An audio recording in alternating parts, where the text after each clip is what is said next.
Assalamualaikum warahmatullahi wabarakatuh. Saya Siti Mursalina. Saya akan menjelaskan materi tentang relasi ekuivalensi. Jadi yang pertama kita akan membahas definisinya dulu. Definisi dari relasi ekuivalensi. Relasi R pada himpunan A dikatakan ekuivalen apabila memenuhi 3 sifat dari relasi, yaitu yang pertama relatif, yang kedua simetris, dan yang ketiga transitif. Jadi ketiga sifat ini sudah dibahas pada materi relasi sebelumnya. Agar lebih memahami, kita masuk ke contoh soalnya. Jadi diberikan himpunan semua bilangan bulat Z, didefinisikan relasi R pada Z sebagai berikut. X relasi Y jika dan hanya jika X kuadrat sama dengan Y kuadrat. Jadi kita punya ilustrasinya dulu. Misalnya yang pertama, satu relasi dengan negatif 1. Kenapa? Karena 1 kuadrat sama dengan min 1 kuadrat.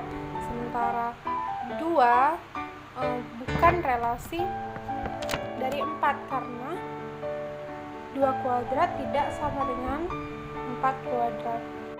Pertanyaannya, apakah R relasi ekuivalen pada Z?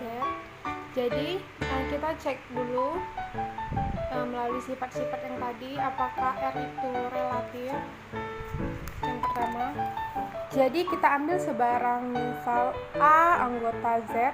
Apakah A relatif A? Kita cek A kuadrat akan sama dengan A kuadrat, maka A relatif A, sehingga R-nya. Yang kedua, kita cek apakah R-nya simetris. Kita ambil sebarang 2 anggota A, B anggota Z, kemudian dengan A relatif B, apakah B relatif A? A relatif B artinya A kuadrat sama dengan B kuadrat, sehingga B kuadrat juga akan sama dengan A kuadrat, maka diperoleh B relatif dengan A, maka R adalah simetris. Yang ketiga, apakah R itu transitif? Kita ambil